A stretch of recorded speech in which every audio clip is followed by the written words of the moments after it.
umuryango wa Afurika y'Uburasirazuba EAC ugiye gushyiraho pasiporo yerekana ko umuntu yakingiwe COVID-19 kugira ngo ashobore gutemberera mu bihugu bigize uwo muryango.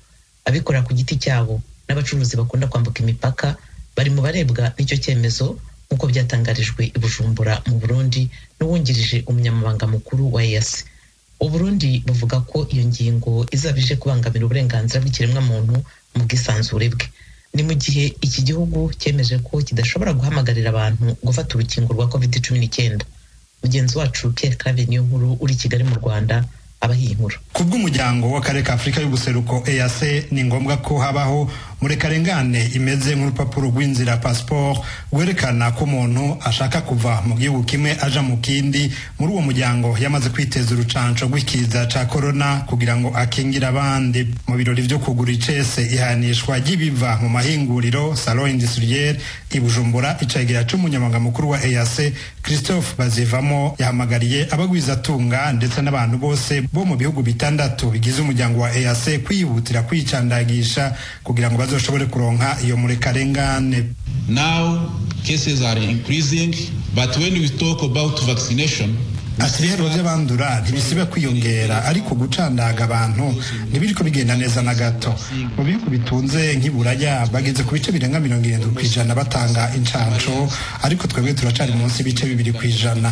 Ikizokurikira nuko twese mu karere kacu tubwirizwa kwikingiza kugira ngo turenge imbibe. Twarahejeje gutegura rero murekarengane izohabwa abamaze kwicandagisha muri EAC kugira ngo abari bo barengane imbibe mu minsi iza, kandi umugwi wateguye iyi murekarengane warakoranye n'abaserukiye ibihugu byose harimo n'u Burundi. We have been working with all East African Community partner states including Burundi. Naho biruko umushikiranganje wa mbere w'u Burundi Alain Guillaume Bunyoni yuguriye icese iryo hayanishwa, abona ko iyo murekarengane ya COVID-19 izohava ibangamira uburenganzira bw'abanyafrika y'Ubuseruko mu kwishira no kwizana.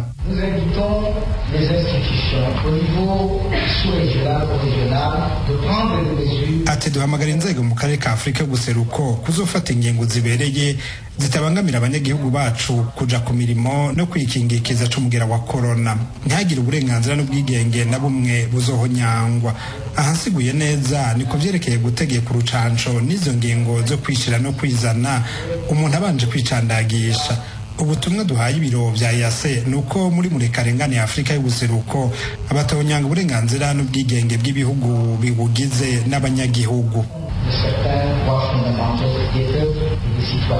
Olivier Suguru atwara ishirahamwe ry'amahinguriro mu Burundi ryatunganije iryo hayanishwa, nawe nyene abibonamwo amahinyu kuri ubwo buryo bushasha bwo kwikingirikiza c'umugera wa corona mu karere ka Afurika y'Ubuseruko. Ibindi navyo vyerekeye by'urucanco twavyumvise, mugabo tugasaba yuko urucanco no musi gwoboneka goba umuntu akagwiteza ari uko abishatse mu burenganzira bw'umuntu umwe wese uko avyifuza, rukaboneka mugabo ntiribe itegeko ribuza yuko iterambere ryo muri akarere kafite ubuseruko mu bijanye yuko abantu bagenderanira canke bashora ibintu hanze ko udafite urucanco atojayo.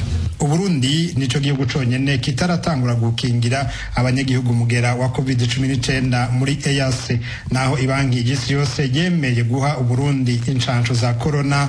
Umushikiranganje w'intoro y'agati mu gihugu n'umutekano ari nawe atwara umugwi w'igihugu wo kugwanya ico kiza yarakuri inkoni ku gishitsi abanyagihugu ko leta itazokwigera ibahimiriza kuja kwikingiza.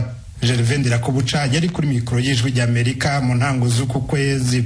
Leta rero yavuze ko igiye kuzana vaccine yo gukingira abantu, yavuze ko leta nk'umuvyeyi abifuza bose ko badufasha vaccine, nibatuzanira iyo vaccine tuyibike, kandi n'uwazotuzanira iyo vaccine ntagire urufaranga na rumwe asaba leta, nta na rumwe ngo leta ngo iremeye ko vaccine ngo abarundi bavaccine. Navyo twavuze umurundi azokumva bishaka ko akeneye vaccine azoca agenda yitura abikeneye bamutera urushinge, bamutera iyo vaccine ku bushake bwiwe, mugabe bizomushikira ntazobaze leta. Ico bikoze umuryango wa EAC usigura ko murekarengane iriko irakogwa izotuma bayifise baja no mu bihugu vya Buraya na Amerika atankomanzi.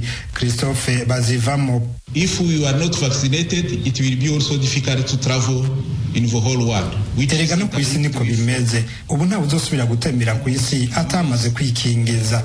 Natwe rero ntitwosigara inyuma. Murekarengane yacu ikozwe ku buryo ikorana n'iza Amerika n'Ubwongereza kandi n'umuryango w'ibihugu by'Uburaya waratwemereye ko abanyafrika b'ubuseruko bafise murekarengane bazojayo. Iyo murekarengane yareretswe inama y'abashikiranganje b'amagara y'abantu iheruka. Ubu naho turiko turayinonosora neza kugira ngo abanyafrika b'ubuseruko natwe twemererwe gutembera ku isi. Ibihugu bitandatu bigize uwo muryango wa EAC ari byo Burundi, u Rwanda, Kenya, Ubuganda, Tanzania na Sudani y'Epfo bimaze kubura abantu hafi 9,000 bahitanywe na COVID-19. Abarenga 547 nabo barafashwe n'ico kiza nk'uko vyerekanwa na OMS, ishyirahamwe mpuzamakungu ry'itamagara y'abantu.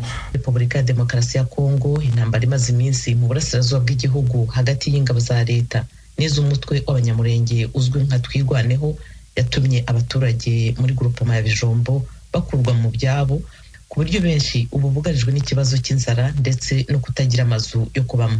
Inkuru y'umunyamakuru w'Ijwi ry'Amerika Vedaste Ngabo uri muri Kivu y'Epfo.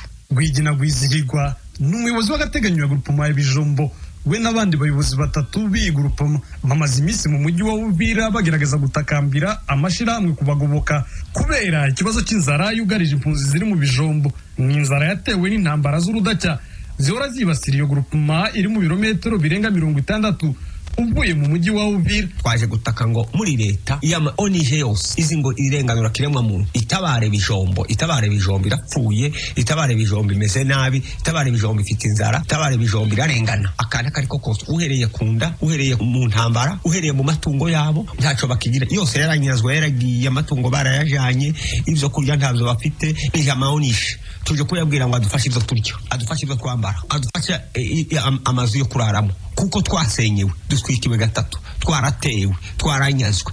Chef Rwigina Rwizihirwa asobanura yuko nyuma y'ibyumweru 2 habaye intambara za Kamumbo hagati y'igisirikare cya Kongo n'umutwe wa Twirwaneho ugizwe n'insoresore z'abanyamurenge. Bamwe mu baturage bahungiye iyo ntambara mu mihana itandukanye ya grupama ya Bijombo bugarijwe no kutagira ibyo bafungura ndetse no kutagira aho barara. Jewe iwanje ko umugete impunzi zifite inzara mu buryo impunzi yicara mu nzu ikaza n'abana n'umugabo n'umugore bakaza bakicara mu nzu ngo duheze to turya. Wewe usanzwe ko umugete nawe watwikiwe utana nahinze ugafata by'abahindi nawe waruhaye urya mukamubwira ngo mukabigabana mukabisangira, byamara gushira mumaze kurya mwese murangije mugateka imitwe gutekereza y'umugoroba aho ibindi biva kugira ngo babone izo barya. Impunzi ziratesetse mu Bijombo ibintu byo kuryama, umuntu ni kuryama mu ivu, abana baryama mu ivu.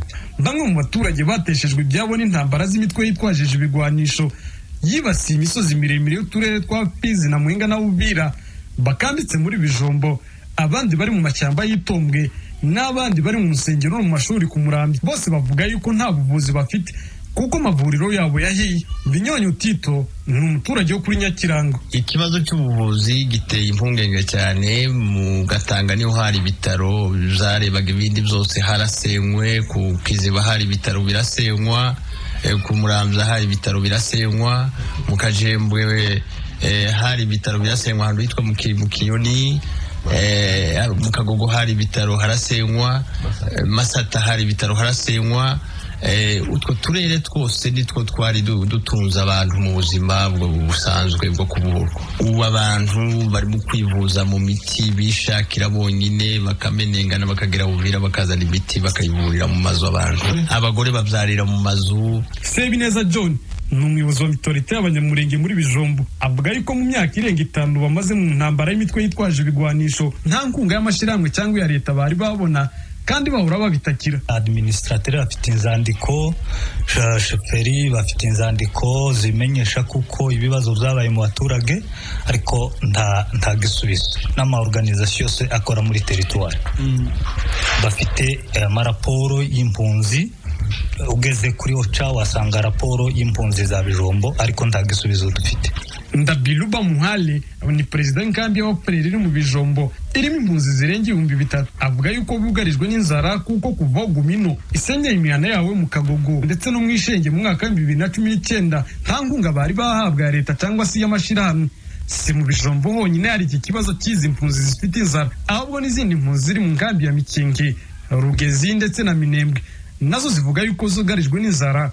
Mu ngendo amwe amashirahamwe arimo ishirahamwe rya ONU ryitaho ibiribwa rya PAMU ryagiye rikorera mu karere k'imisozi miremire yavuze yuko ari inkunga yo gufasha izi mpunzi, ariko bafite ikibazo cy'uko nta mihanda ishobora kugeza imfashanyo aho ziri. Muri uku kwezi k'umunani mu ruzinduko ambasaderi wa Leta Zunze Ubumwe za Amerika muri Congo Michael Hammer yagiriye muri Uvira yavuze yuko umushinga wa USAID ugiye gufasha abaturage bo mu Minembwe, Mikenge, Bijombo bahuye n'intambara. Biragoye kumenya imibare neza y'impunzi ziri muri groupement ya Bijombo bitewe nuko ziguma zihunga, ariko imibare itangwa na societe civile muri groupement ya Bijombo ivuga yuko ari abaturage bateshejwe ibyabo barenga 10,000. Vedaste Ngabo ku bwaragijwe rya Amerika Uvira mu Ntara Kivu y'Epfo.